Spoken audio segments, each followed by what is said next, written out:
Halo, aku Septi.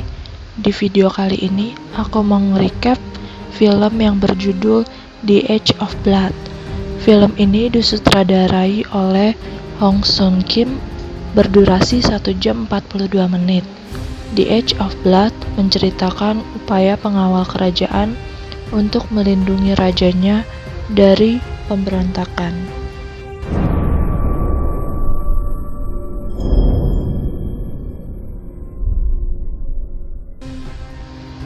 Di awal kisah, terlihat perwira pengawal kerajaan yang bernama Kim Ho sedang menyisir area di mana raja akan melewati jalan itu nantinya.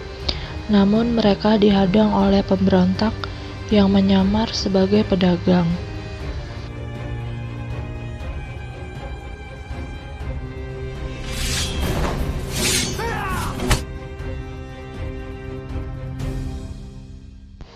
Akibat peristiwa ini, perwira pengawal kerajaan Kim Ho dilepaskan dari jabatannya dan sekarang hanya menjadi pemulung di kotanya. Karena tidak memiliki pekerjaan, dia selalu diolok-olok oleh paman, bahkan adiknya sendiri. Namun, tak lama datanglah titah raja yang memerintahkan bahwa dirinya ditugaskan menjadi penjaga penjara. Ya, penjaga penjara. Dirinya hanya menjadi penjaga penjara. Penjaga penjara berarti turun jabatan dari perwira penjaga istana. Sekarang hanya menjadi penjaga penjara. Dia malu, tapi mau tidak mau, karena titah raja, akhirnya dijalankan juga tugas itu. Di lain pihak, tampak orang suruhan dari istana ratu memberikan pesan kepada bandit yang akhirnya diketahui kalau itu adalah surat untuk membebaskan mantan petinggi militer yang memimpin pemberontakan dan akan membunuh raja yang sekarang memerintah, karena diyakini Raja Yongjo yang sekarang memimpin membunuh raja terdahulu agar bisa naik tahta. Dia adalah mantan petinggi militer dari raja terdahulu yang bernama Yi In-hwa yang akan dieksekusi pada saat fajar nanti, dan dia sudah disiksa sedemikian rupa, namun penjaga penjara lupa kalau dia merupakan ahli pedang, sehingga tak sulit bagi dirinya untuk membebaskan diri dari ini semua, asalkan ada pedang di dekatnya.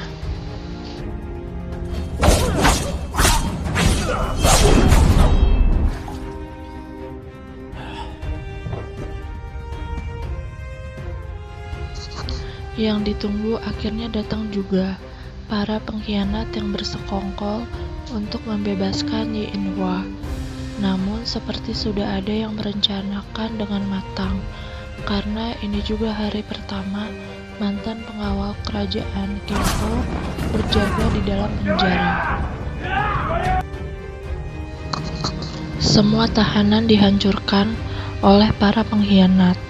Namun itu semua tidaklah membuat gentar mantan pengawal kerajaan Kim Ho untuk menghadapi mereka semua. Ia menghadapi para pengkhianat dengan hanya menggunakan pentungan kayu, karena seorang penjaga tahanan rendahan tidak diizinkan memegang pedang. Dengan strategi yang baik, ia dapat mengatasi mereka semua dengan cukup baik. Di lain pihak, Ibu Suri memanggil wakil menteri untuk menanyakan keberpihakannya. Wakil menteri yang tidak tahu apa-apa menyatakan keberpihakannya kepada raja, yang tidak disadarinya ini bertentangan dengan Ibu Suri yang sudah berkomplot dengan pengkhianat untuk melenyapkan raja, dan Ibu Suri memerintahkan dayangnya untuk menghabisi wakil menteri.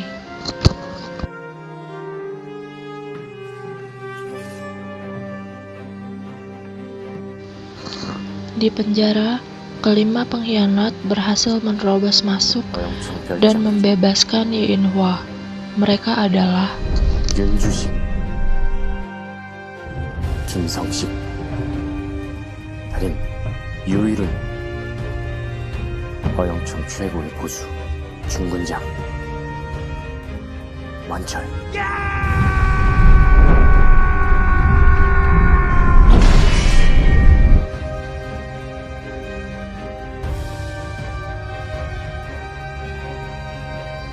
Yang kita semua sudah tahu, ini tidaklah imbang.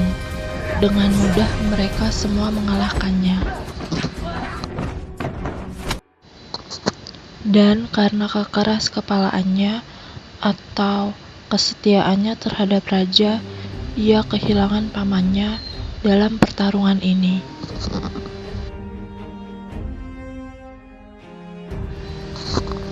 Dengan sisa tenaga yang ia miliki, penjaga penjara Kim Ho menyelinap masuk ke tempat peristirahatan para Qasim. Karena Qasim dinilai dekat dengan raja, ia berniat untuk memberitahukan raja melalui Qasim jika ada pengkhianatan dan pemberontakan yang sedang dijalankan.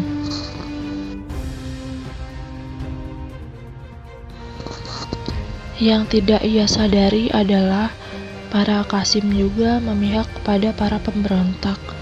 Di sini Kim Ho menyadari tidak ada lagi yang berpihak kepada raja. Namun dirinya tidaklah gentar. Walaupun seorang diri, ia berusaha untuk melawannya. Pemberontak dengan kekuatannya sudah bisa dengan mudah memasuki istana raja. Namun yang tidak disangka, Dayang Ibu Suri membelot menentang pemberontak Yi In-hwa. Karena dia hanyalah wanita, kekuatannya kalah dibandingkan Yi In-hwa yang seorang ahli pedang. Dayang pun terluka cukup parah setelah ia terlebih dahulu sedikit melukai Yi In-hwa. Di sisi lain, Ibu Suri yang mendapat laporan dari pengawal bahwa pemberontak telah dikalahkan seorang Kim Ho, Qasim dan pemanah telah dibubarkan, serta yang lebih mengejutkan, Wakil Perdana Menteri masih hidup. Para pemanah yang sudah diambil alih kembali oleh raja membantu penjaga penjara Kim Ho di akhir pertarungan. Para pemanah melumpuhkan ketua pemberontak. Jika saja tidak ada para pemanah, dipastikan penjaga penjara Kim Ho dengan mudahnya dilumpuhkan.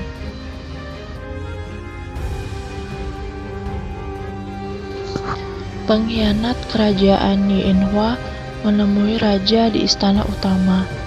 Dia memerintahkan raja untuk turun tahta, karena menurutnya raja tidaklah pantas untuk memerintah karena latar belakangnya yang hanyalah anak dari selir, dan menuduh raja meracuni raja terdahulu untuk naik tahta. Yang pengkhianat Yi In-hwa tidak sadari, para menteri dan Ibu Suri yang tadinya mendukung Yi In-hwa kini berbelok dan kembali mendukung raja. Penjaga penjara Kim Ho datang tepat waktu.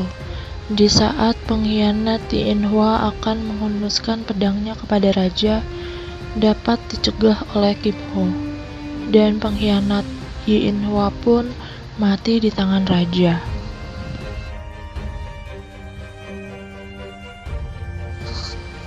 Dikisahkan penjaga penjara yang sudah berjasa tidak ingin jabatan yang diberikan oleh Raja Yongjo.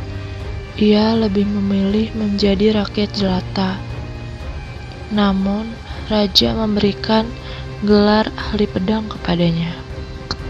Dan film pun selesai.